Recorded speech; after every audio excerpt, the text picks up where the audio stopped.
Benvenuti a Il peccato del tradimento, un viaggio nella storia, un podcast dedicato a esplorare i più noti episodi di tradimento nella storia e il loro impatto duraturo. Oggi intraprenderemo un viaggio nel cuore del Rinascimento, un periodo caratterizzato da straordinarie realizzazioni artistiche e culturali, ma anche da giochi di potere e naturalmente tradimenti. Parleremo anche del modo in cui Dante Alighieri ha affrontato il tema del tradimento nella sua opera, La Divina Commedia, in particolare nel nono cerchio dell'inferno, riservato ai traditori.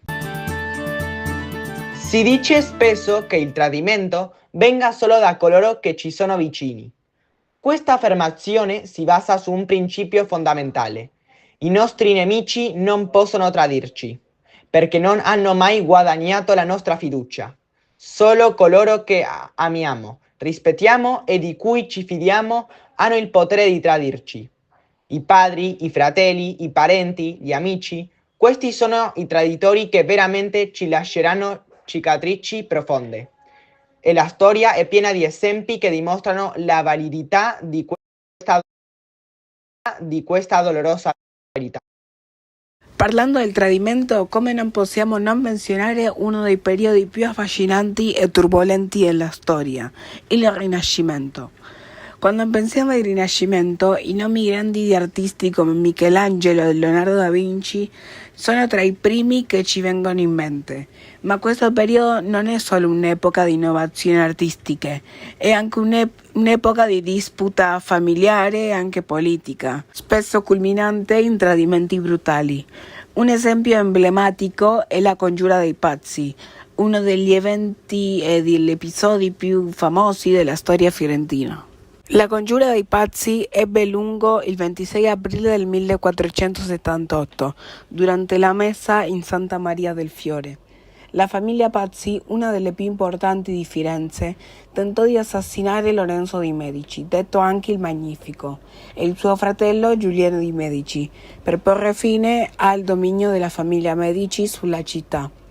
Mentre Giuliano fu ucciso, Lorenzo riuscì a sopravvivere grazie all'aiuto dei suoi sostenitori. Questo attentato fallito, che rappresenta un esempio di tradimento politico, non solo consolidò il potere dei Medici a Firenze, ma segnò anche la rovina della famiglia Pazzi.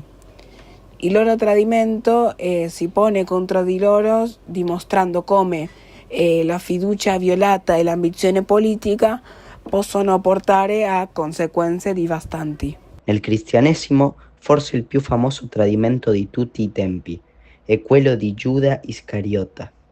Per 30 denari, Giuda tradì Gesù, consegnandolo alle autorità romane. Nella tradizione cristiana, Giuda è visto come il simbolo del traditore, colui che ha violato la fiducia del suo maestro per il proprio tornaconto. Questo gesto non è solo un tradimento personale, ma anche un atto di tradimento verso l'intera umanità, segnando uno dei momenti più simbolici e tragici della storia. Dante Alighieri, nella sua Divina Commedia, riserva a Giuda un posto speciale nell'inferno. Egli lo colloca nel nono cerchio, il più basso e terribile, destinato ai traditori insieme ad altre figure storiche che hanno spesato la fiducia nei loro benefattori. Il nono cerchio dell'inferno di Dante è suddiviso in 4, ognuno dedicato a diversi tipi di traditori. Nel secondo girone Dante colloca i traditori politici, immersi fino al collo nel ghiaccio, a rappresentare la loro freddezza morale. Questi individui hanno tradito la fiducia delle loro nazioni per ambizione e potere. Il loro destino eterno riflette la gravità del loro peccato, ma il quarto girone è riservato a coloro che hanno tradito i benefattori, che ospita le punizioni più severe. Questo ghiaccio simboleggia l'assenza totale di calore umano, la mancanza di compassione e le relazioni distrutte da questo potere e dall'egoismo.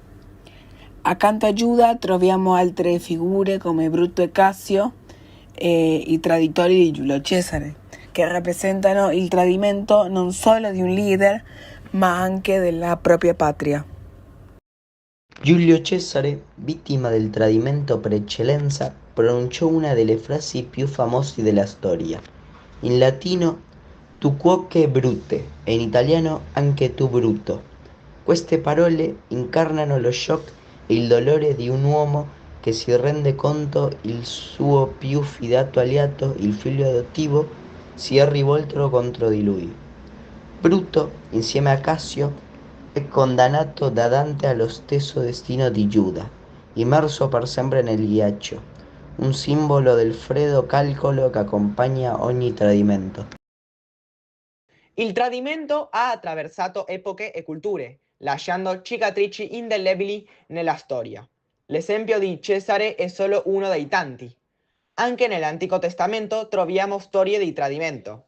Caino, il primo traditore, non solo uccise suo fratello Abele, ma tradì la fiducia del creatore stesso. E più avanti nella Bibbia, il bacio di Giuda segna l'inizio di una nuova era del tradimento, in cui l'inganno diventa uno strumento potente nelle mani dei leader, sia secolari che religiosi. Tuttavia, il tradimento non si limita al mondo antico. Durante la Prima Guerra Mondiale, l'Italia tradì la Triplice Alleanza, dalla quale faceva parte insieme a Germania e Austria-Ungheria, per unirsi alle potenze dell'Intesa nel 1915. Questo gesto, che molti considerano un tradimento politico, cambiò radicalmente gli equilibri della guerra e del panorama geopolitico europeo. L'Italia, inizialmente legata da trattati con le potenze centrali, scelse di combattere al fianco di Francia, Regno Unito e Russia, in cambio di promesse territoriali. Questo tradimento, conosciuto come il Patto di Londra, rivelò quanto le alleanze politiche fossero fragili e soggette agli interessi nazionali. Il tradimento dell'Italia nei confronti dei suoi alleati portò a ripercussioni sia durante il conflitto che nel periodo post-bellico. Le promesse fatte all'Italia non furono pienamente mantenute, creando tensioni che avrebbero contribuito all'ascesa di movimenti nazionalisti e fascisti negli anni successivi. Il tradimento è un tema comune nella storia umana. Può essere un tradimento personale come quello di Giuda o politico come la congiura dei pazzi e il cambio dell'Italia nella Prima Guerra Mondiale. Ogni tradimento lascia un segno nella storia.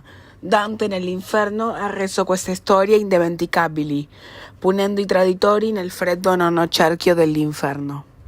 Concludiamo questo viaggio nella storia del tradimento con una riflessione. Il tradimento ha sempre avuto un ruolo cruciale nella politica e nelle relazioni personali, che si parli del passato o del presente. Il peccato del tradimento è uno dei più terribili, un peccato che accade sempre e sempre accadrà. Grazie per averci seguito in questo episodio.